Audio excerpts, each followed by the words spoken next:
cut interest rates this lunchtime. We'll examine what it means for firms across the country and mortgage holders too. The details to come with Darren McCaffrey.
A very good morning. The top business stories live from the Sky Newsroom.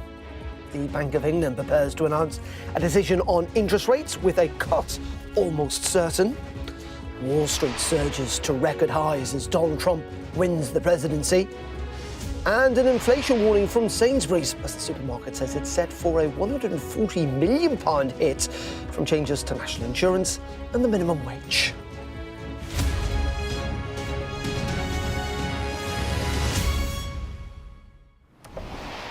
Thank you very much indeed for your company on this Thursday morning. Business Live with me, Darren McCaffrey. Well, the Bank of England will announce its latest decision on interest rates in around 30 minutes' time.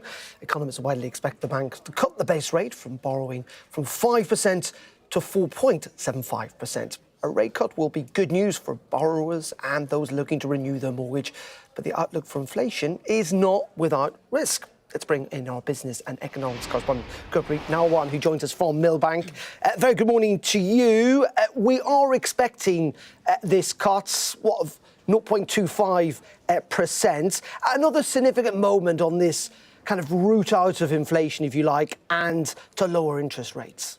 That's right. It would mark just the second interest rate cut in 4 years. We're widely expecting the bank, as you said, to shave off 0.25 percentage point from the base rate, taking it down to 4.75%. So welcome news for mortgage holders, but it's still pretty high when you consider that over the past decade also we've got used to interest rates teetering below 1%. But of course, it's a different world we're living in right now. We've just emerged from this big inflationary crisis post-lockdown, something that was exacerbated by the war in Ukraine. And in response, the Bank of England, as you can see in that chart on the screen, ratcheted up interest rates since December 2021. But we have been turning a corner on it. You may remember the bank cut the base rate for the first time in 4 years in August. It held the base rate last month, but all the economic indicators are strongly pointing to another cut later today, not just because inflation is coming down. It's fallen below target last month, or rather in September, to 1.7%, because some of the underlying indicators, such as wage growth and services inflation, have also been slowing more quickly than expected. So, as I said, welcome news for mortgage holders. That will trickle down into lower mortgage rates almost immediately for the 1.5 million households also who are on variable mortgages. Those on fixed mortgages will have to wait a little bit longer. But I think while the decision that the bank makes today is important, arguably what's more important is what the bank has to say about the future path of interest rates, because we know the outlook has changed as a result of Rachel Reeves's budget and more recently Donald Trump's election in the US. All of that could change the outlook for inflation, and it could mean that interest rates come down more slowly than initially expected. OK, Gurpreet, live for us there in central London. Thank you very much indeed. As I say, we're expecting that decision on interest rates at midday. Let's bring in Victoria Clark, UK Chief Economist at Santander Corporate and Investment Banking. Victoria, so much to talk about today. Let's focus, though, on this interest rate decision. As I say, we're expecting at midday. Where do you think the Bank of England thinking is in all of this? In terms of, we know it's almost certain there's going to be a cut today, but do they think now inflation really is under control and that there is only one trajectory for interest rates? I think they're getting more confident, certainly confident enough to definitely cut today, as you say. But the question is where they go further forward. And the last couple of months have been important on the inflation front. They've had some really good news. Inflation below target, services inflation coming down. That's all helping to reassure them that things are going in the right direction. But they are very far from complacent. One reason is that they're not quite sure if pay growth is quite at the levels that they need it to stay consistent with their 2% inflation goal. So they're watching that really closely. And they are, of course, thinking about today. Key question for today is what they make of the budget and whether that shifts the balance of risks for the chances that inflation gets back and sticks back. That's the key thing, sticks back at that 2% target where they need it to stay. And that's the fascinating thing, isn't it, Victoria? There is an expectation, more than an expectation, that the government are going to spend quite a lot of money over the next couple of years, and that in itself will be inflationary, and that could have an impact on these interest rate decisions. The budget was big for sure. I mean, big tax, big spend budget. But it's a complicated picture, actually. So I'm really interested to see how the BOE, how the Bank of England puts it all together in its forecast and its assessment today. Because one thing is government spending is going to be more over the next year. That's going to push up people's expectations for growth for the next year. Some of that spending, a lot of that spending is on government departments, on some public sector pay. They may worry a little bit more about some of the inflation consequences of that, but they've also got to have a really close eye on what the jobs market is doing, and some of the business taxes are important there. So I think there's considerations on both sides for the Bank of England. And of course, they've been thinking about this budget, public sector pay, all these things for quite some time. I mean, even when they first cut rates back in August, they would have seen some of those public sector pay announcements. So it's nothing, mega new here for the Bank of England, but it's now that they've got the details, how do they assess that and how much more tricky is the job for them? And it's not just the Bank of England, is it, Victoria? We're also awaiting the Federal Reserve in the United States and potentially a more substantial cut on the other side of the pond.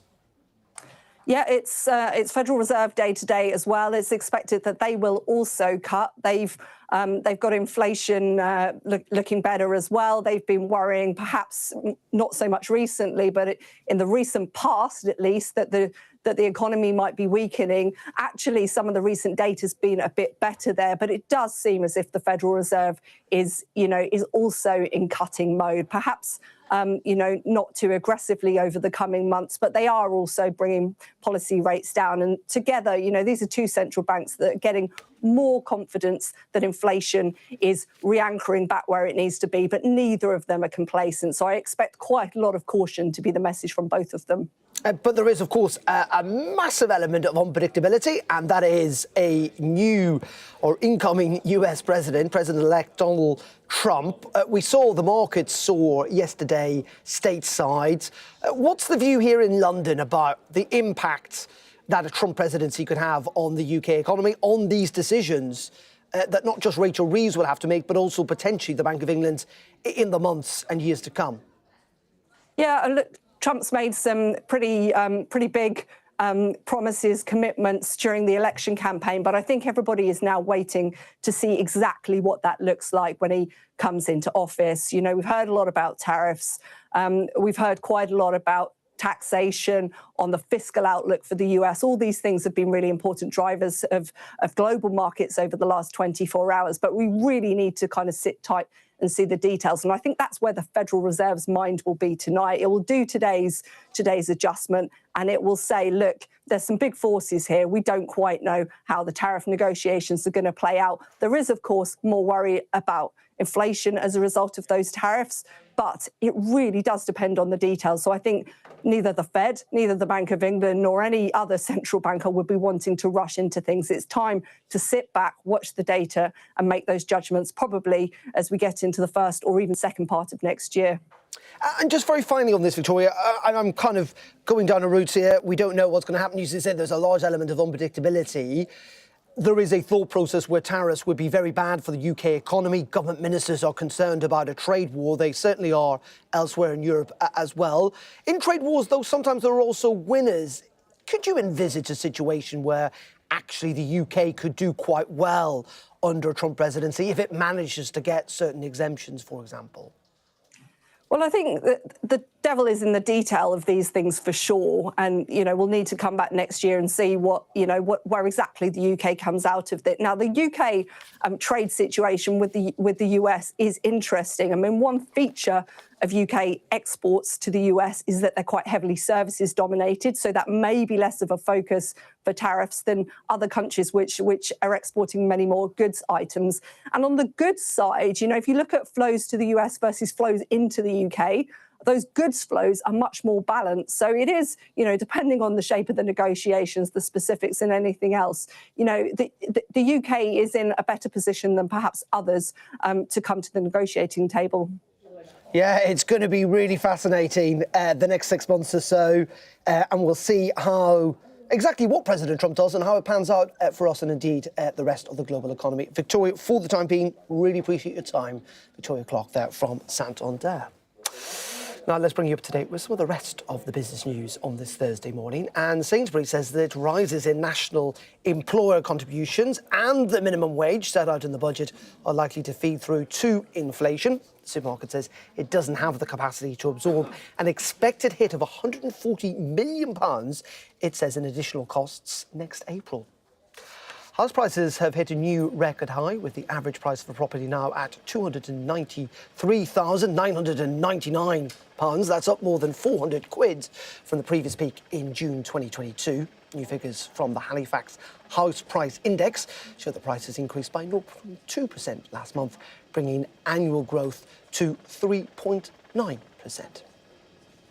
Nissan has announced a more than £2 billion cost-saving plan, including 9,000 job cuts and around a 20% reduction in global production capacity as it deals with falling sales in China and the United States. The Japanese car maker also cut its annual operating forecast profit by 70%. That's the second downward revision this year. And you can get more on that and indeed all the business news stories on our Money blog. Just scan the QR code on your screen now. Now, Wizz Air has posted a 33.2% drop in operating profit for the first half of this year. The European carrier has been dealing with engine inspections, it's grounded its Airbus planes, and disruption as a result of the conflict in the Middle East. Well, let's speak to the chief executive of Wizz Air, that's József Váradi, who joins me now live. Very good morning to you.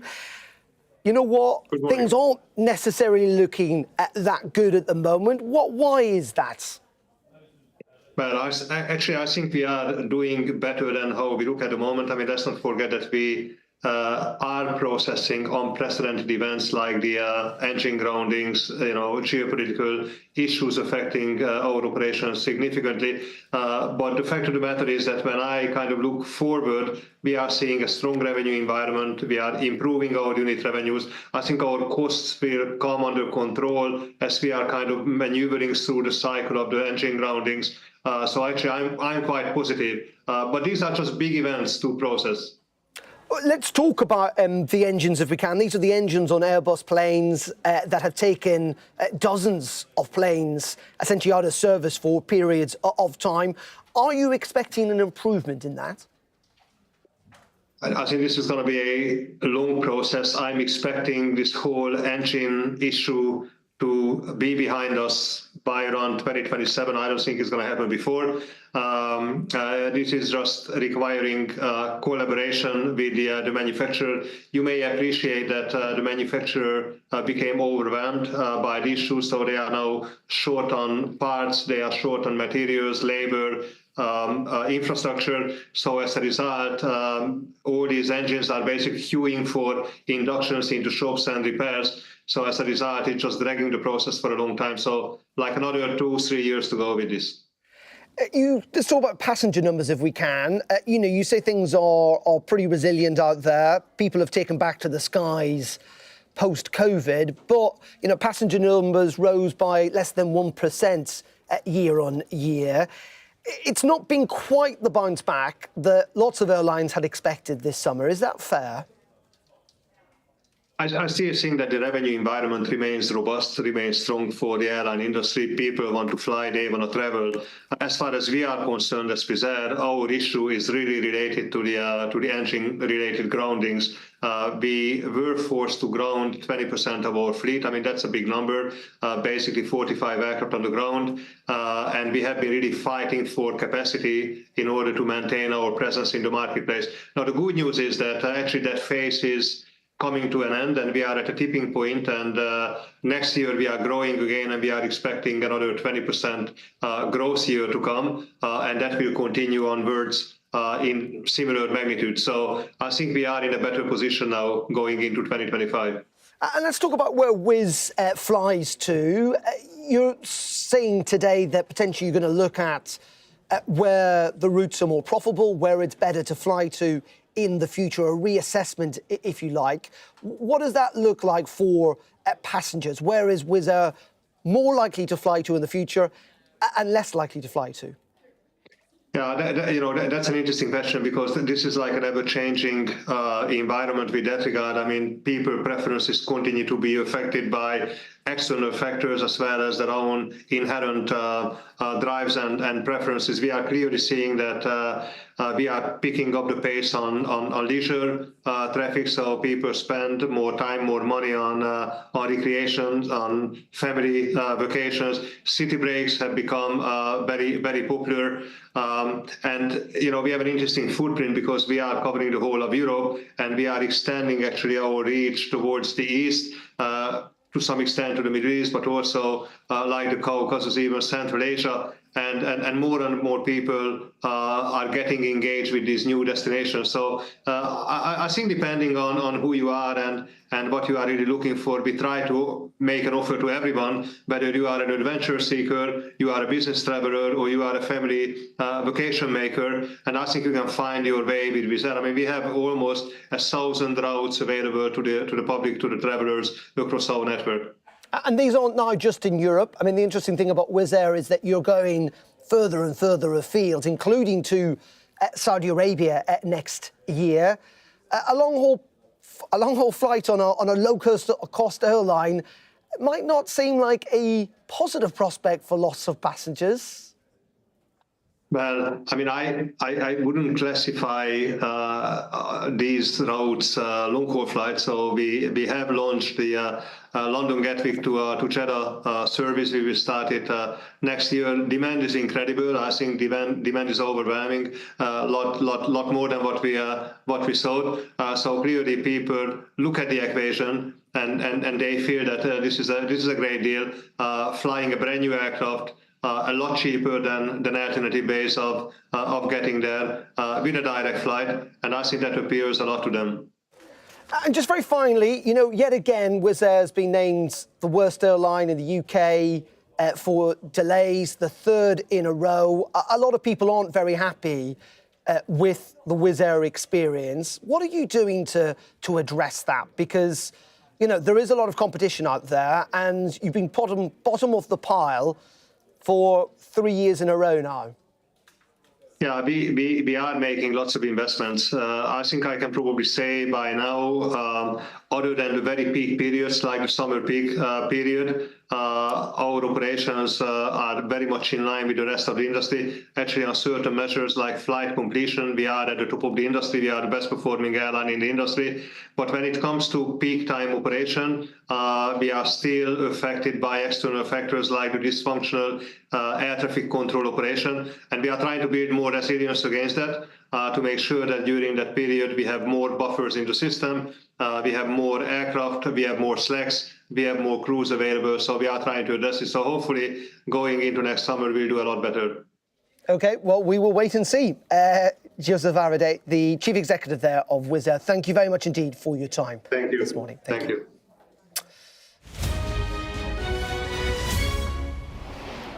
OK, let's have a look at the markets this morning. And in the Asia-Pacific region, it rose choppy conditions, I think it's fair to say. But it is, on the whole, up following the news of Donald Trump's return to the White House. The Nikkei was the only major index in negative territory, and the yen has weakened to its lowest level since July.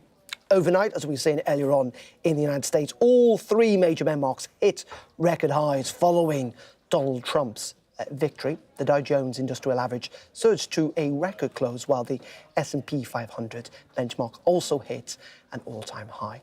Let's have a look at Europe. Markets also trading higher this morning. The sea of blue there, as you can see, as investors continue to digest that political win, but also the upheaval, of course, in Germany, the expectation the government there will collapse, monetary policy decisions from the US Federal Reserve and the Bank of England also in traders' minds this morning. And it's the same story here on the FTSE 100, up just a little this morning.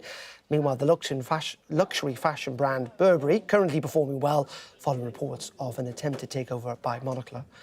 On the currency markets, the dollar has weakened a little following its rise yesterday. The pound, though, still not up at $1.30, at $1.29, as you can see. But the pound also up against euro this morning. And let's have a look at the price of oil. As you can see, Brent crude is down just a little, about under 1% there at $74 a barrel.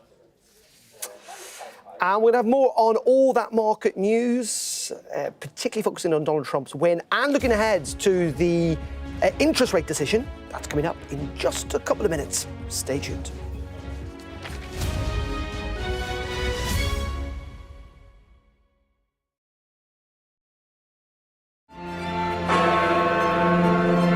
Independent United Kingdom. These last few years have seen some huge stories. And these stories have been driven by politics, by politicians, the people in power.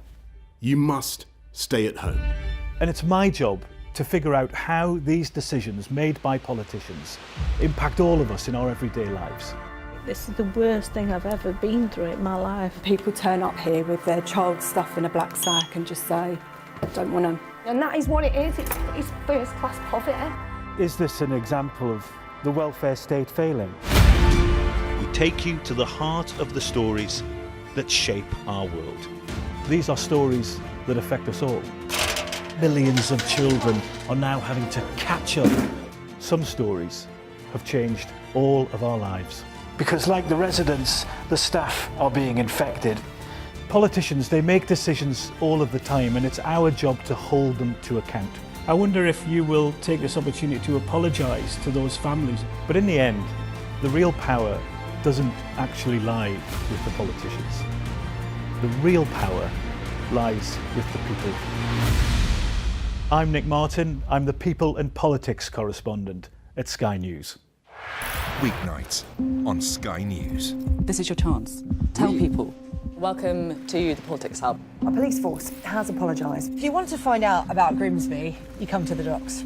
I'm live in Jerusalem. Are you not concerned that that could lead to all-out war? Hello there, good evening. There are fears of an upsurge in violence. What's at stake here? You are watching the press preview, a first look at the front pages as they arrive. Sky News get the full story first. Is this now all your territory? Yeah. The battlefield is outside the barricades. We are in the middle of a forest, in a jungle really, and they're attempting to keep these men alive.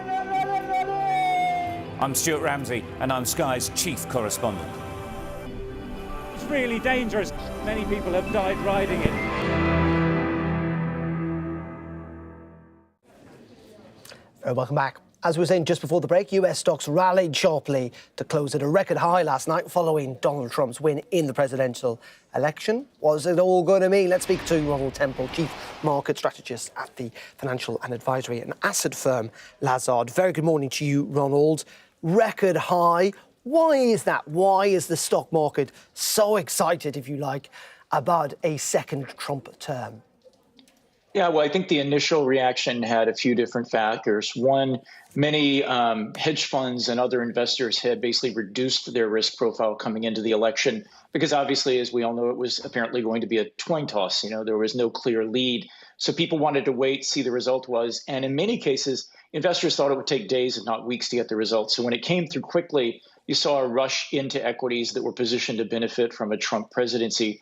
On the broad market level, I would say it was optimism about corporate tax rate reductions and also deregulation. And then what you saw within the market, for example, was the financial sector was the strongest sector. That's one of the biggest winners from a Trump presidency, likely lower capital requirements, less regulation, lower taxes, and no negative impact from a trade war, which is an important factor on the negative side of his next term. But there is concern, isn't there, as well, we should reflect, and that's particularly around US debts, with the expectation with those tax cuts and potentially further spending that the US will get itself further into debt. Absolutely. And what you saw in the fixed income market was a pretty sharp reaction to the election.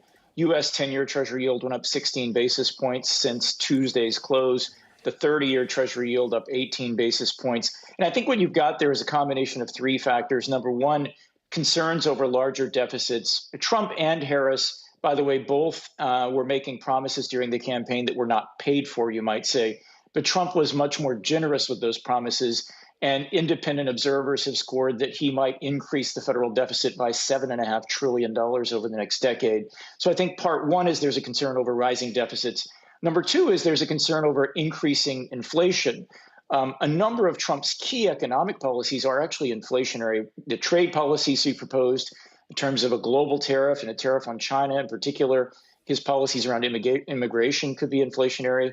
And what you've seen in the last 2 months is the market implied inflation rate for the next 5 years has gone up 60 basis points from 1.87 to 2.47%. And then the third final factor, I think, driving those bond yields is concern over Fed independence. Trump has made a number of comments over the years about wanting to fire the chair of the Fed, Jay Powell, who Trump appointed. He's also talked about requiring the Fed to get presidential approval for monetary policy decisions.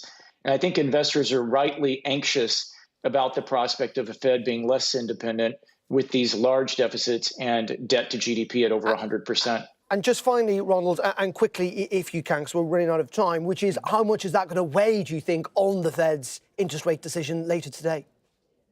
I don't think the Fed will be affected at all today. I think the Fed would be in a very difficult position to explain why they changed policy based on an election 2 days ago. I tend to think where the Fed's trajectory will change is when you get into 2025. If Trump starts imposing tariffs leading to inflation going up, then the Fed will probably stop cutting rates because they can't be cutting rates if inflation is reaccelerating. OK, Ronald, really appreciate your time this morning. As I say, we're expecting that Fed's decision a little later on today. That's Ronald Temple there from Lazards. And before then, of course, we're expecting the decision on our interest rates here in the UK. The Bank of England at midday expected to make a cut in interest rates from 5% to 4.75%. The Monetary Policy Committee have been meeting. We will get that announcement, as I say, bang on midday. That's it from me on Business Live for today. There's none of us this afternoon, but we are back tomorrow at 11:30. As I say, stay tuned though, because we'll have that decision with Paul Kelso at 12 noon, and the rest of the day's news with Gareth Barlow. You're watching Sky News.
Just coming up to 12 o'clock, you're watching Sky News, and we are expecting an interest rate decision from the Bank of England any moment now. Officials are widely expecting that the rate will be cut this lunchtime. Well, also joining us live is our business and economics correspondent, Gurpreet Narwan.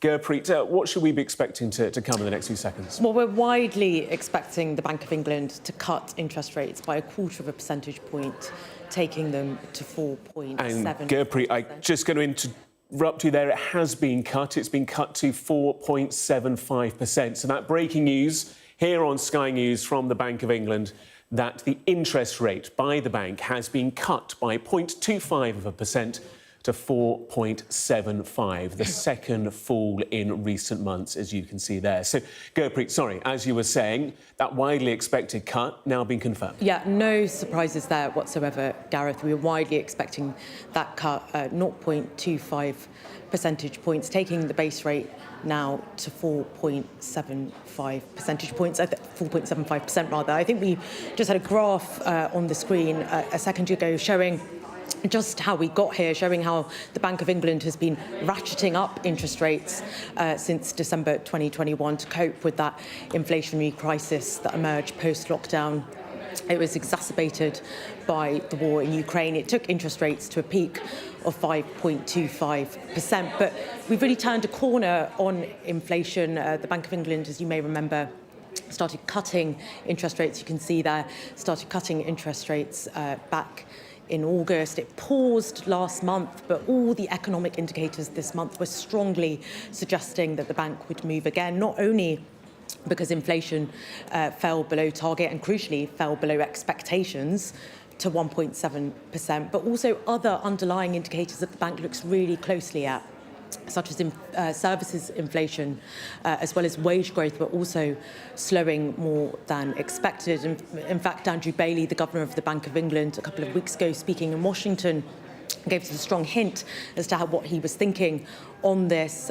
He said that there was a good story to tell on inflation. He was a bit worried about services inflation still, but strongly suggesting that the inflationary story was a good one. We're getting some more details about that decision. It looks like we're thinking about kind of how the members of the MPC voted. There are 9 members on the committee. They all sort of reach a decision in the days leading up to the announcement. I'm thinking about how that vote was split. Well, one member voted for it to be unchanged, so to hold interest rates, and then the other 8 all voted to cut. So a pretty strong consensus from members of the Monetary Policy Committee there. It'd be interesting to find out who that one member was, slightly more hawkish member who voted to hold interest rates, possibly Catherine Mann, who's one of the more hawkish members of the MPC. There was some speculation about how Hugh Pill might move on all of this, as well as Megan Green, but it looks like that they've also chosen to cut interest rates there. In recent sort of weeks, they've been hinting that they might be moving towards cutting interest rates as well. Paul Kelso, my colleague, is currently in the Bank of England. He'll be out shortly telling us what the bank had to say about crucial forecasts on inflation and growth, how much of that is going to bake in recent changes that were made, recent policy changes that were made in the budget. We know, Gareth, that there's sort of been, in recent days and in recent weeks, an increase in the inflationary forecast. It would be interesting to see what the bank had to say about that. And Gurpreet, as we're just saying, and just to remind our viewers, we have heard in the last couple of minutes that the Bank of England has voted to cut the interest rates to 4.75%. That's a fall of 0.25% from that previous figure of 5. As Gurpreet was just saying there, the 9 members of the Monetary Policy Committee, 8 voted in favour of a cut, 1 voted in favour of keeping rates at the same level as they were. And Gurpreet, also hearing from the Bank of England as part of this announcement, that they say that the budget that Rachel Reeves, the Chancellor, unveiled will boost economic growth by 0.75% points in a year's time compared with previous forecasts. Yeah, so this is kind of one of the interesting things that's going to come out of the NPR report today, this sort of trade-off between growth and inflation. I think the bank sort of echoing some of the comments from the Office for Budget Responsibility, which published its forecast alongside the budget, saying that the big fiscal stimulus that we're getting from this budget, we know it's a big tax and spend budget, a lot of extra money is going to be flowing into the economy through government spending. That is going to boost growth over the coming years. It's something the OBR pointed out. It's something that the Bank of England here is echoing.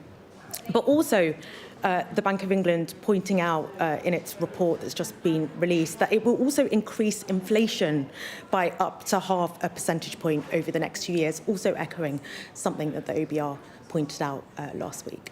Gurpreet in our Westminster studio for us. Thank you so much. Just want to bring you some live reaction as well from the Chancellor, Rachel Reeves, just before we hear from correspondent Paul Kelso. Paul, Rachel Reeves saying that the interest rate cut will be welcome news for millions of families. I'm under no illusion, though, of the scale of the challenge facing households after the previous government's mini-budget. This government, Rachel Reeves saying, set out that we will take long-term decisions to fix the foundations to deliver change by investing in the NHS and rebuild rebuilding Britain while ensuring working people don't face higher taxes in their pay slips. That's the reaction from the Chancellor. Tell us more about what the Bank of England's been having to say. You've been in the bank the last hour or so. What have they been telling you? Yeah, we had a chance to look at the minutes of the Monetary Policy Committee's meeting and its forecasts, which it produces quarterly, which we and economists and markets pore over to try and see. While we know what they've done today, they have cut interest rates in response to what it described as the slow passing through of some of the domestic inflationary pressures, while the big, broader energy shocks and such like have passed. They want to stimulate the economy.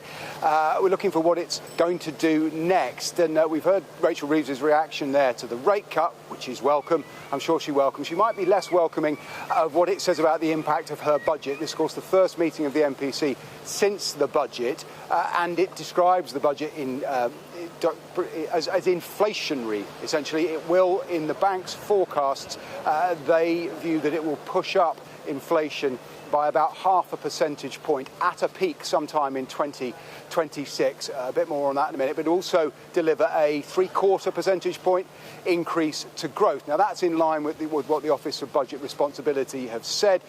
Tax rises and borrowing are going to push a lot of money, £70 billion into the economy one way and another. So you would expect it perhaps to be inflation. But it is that warning, that forecast around the impact on the future rate of inflation that I think has the power to be politically tricky, even if the economic message from the bank and the overarching message from Andrew Bailey, which we'll hear shortly from him directly, is that the overall trend is disinflation. Prices are coming down. But the message that the budget might be pushing up those prices could be tricky. The bank also says, as a consequence of that 0.5 point bump in inflation, rates will come down more slowly. So at its last meeting in September, it said rates would return sustainably to target, the 2% target, in 2026. Well, that's gone back a year. While the rate is in and around 2% in the intervening years, it doesn't get down to 2% until 2027.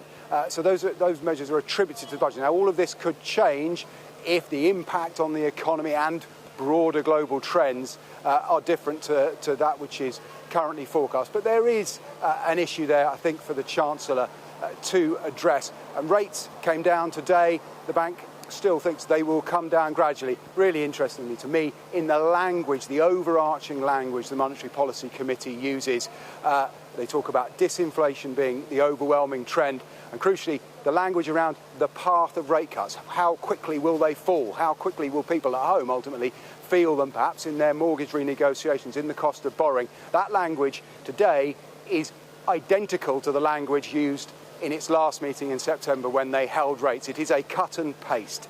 They say that the rate of rates falling will have to be gradual. And while there's been lots of talk, I think that will be the message perhaps that the Governor, who is studiously apolitical and will not want to get dragged into any debate around the impact of Ms Reeves's measures in a political sense. Economically, he's saying they haven't changed the path to rates, which is a gradual fall, heading towards whatever the new normal around rates might be. We should not expect rates to return to a little bit above 0%, as we saw for so many years in the aftermath of the financial crisis and post the Ukraine war. Somewhere there is a new normal for rates, contingent on when when inflation falls to 2%. Just one final point. We had a big election in America this week that we've been talking about a lot. Lots of talk about trade wars, tariffs. What will Trump Mark II do to the global economy? Barely a mention in the Monetary Policy Committee minutes. We will try and get Andrew Bailey to give his views, but strikingly, most of the forecasting, most of the analysis, while the meeting of the MPC was here yesterday, most of it was done before Mr. Trump's election victory. So while the news agenda demands we be interested, the bank is keeping its powder dry on that front. And Paul, you mentioned their mortgages, and for many people that is their instant reaction when they hear about rate changes. What does it mean to their mortgages, whether they're a homeowner or whether they're a tenant, and the repayments that their landlord may be faced with as well? Have the banks already made moves ahead of this rate cut, thinking that it was coming, or should we see some reaction from them subsequently? Well, we certainly we've seen in the last few months, rates on offer improving to people. We saw banks, exactly in the words used, trying to get ahead of, they could see the trend for base rates, which is downward and gradual. Now, how steep that downward path is and just how gradual, will there be 5 cuts in the next year, 5 or 6 cuts as the markets thought before the budget, perhaps 3 or 4 is the view now. You know, the trend was clear, so banks were offering more competitive rates. It will be interesting to see how they respond to this. We saw in the aftermath of the budget, the immediate aftermath, an increase in gilt yields. It's broadly a measure of what it costs the government to borrow. Rachel Reeves said the government's going to borrow more. That pricing around gilts both informs the cost of borrowing and reflects how much borrowing there's going to be. So the banks expect the cost of borrowing to rise. That, of course, it ultimately feeds down into the rates we pay those banks. Now, those moves have now been removed in the bond markets, which are fiercely complex and subject to multiple influences. Those measures have been replaced by the impact of the US election. But they also expect Mr. Trump to borrow more. So the cost of borrowing is rising in the US as well. So internationally, that trend has perhaps changed direction. But we've got what looks like a reasonably competitive mortgage market. The one thing to bear in mind is part of the challenge here, the Bank of England's main tool for controlling inflation is interest rates, but it's a pretty crude lever to pull. Ultimately, they want to increase rates to stop us spending money, because we've got to spend more of it on our housing costs, and reduce it when they want to stimulate the economy. But so many people are on fixed rates, it means that the people coming off rates and being affected by the changes that the bank makes is very gradual. So at any point there are many more people stuck on rates, perhaps mercifully stuck on lower rates, than subject to the higher rate. So it takes time to come through. As ever, the message to homeowners is to shop around, to pay close attention to the market and hope that the overarching message, aside from whatever rows there might be about the impact of the budget today, the overarching message today is a rate cut. Rates have come down further. They didn't feel able to do that at the last meeting. They've done it today. That's 2 out of the last 3 meetings. Rates have come down. The path is still downwards. The picture should improve for borrowers and homeowners, those trying to get onto the housing ladder for the first time. It's just how fast, frankly, whether you're affected, will come down to luck and fortune, good or ill. When does your current rate expire, and how does it fit in with the path of rates declining that the bank still today says is happening? Paul Kelso outside the Bank of England. Thank you. As Paul was saying there, rates have been cut by the bank to 4.75%. And as we've also been hearing, we'll hear live from the Governor of the Bank of England, that's Andrew Bailey, at around 12:30. Do stay with us for that. Some breaking news to bring you now. A man has been summoned to court in relation to an assault in Frodsham. Mike Amesbury, MP of Frodsham, Cheshire, has been summoned to court to face the charge of Section 39 assault. The 55-year-old is set to appear in Magistrates' Court at a later date. The charge relates to reports of an assault on a 45-year-old man on Main Street, Frodsham, which was reported to police at 2:48 a.m. on Saturday, the 26th of October. We will bring you more on that as we get it here on Sky News. In the meantime, I want to turn our attention to the United States now, and President Biden will speak from the White House today for the first time since Donald Trump's victory in the US election. Donald Trump has been invited to Washington for transition talks as he starts to form his cabinet.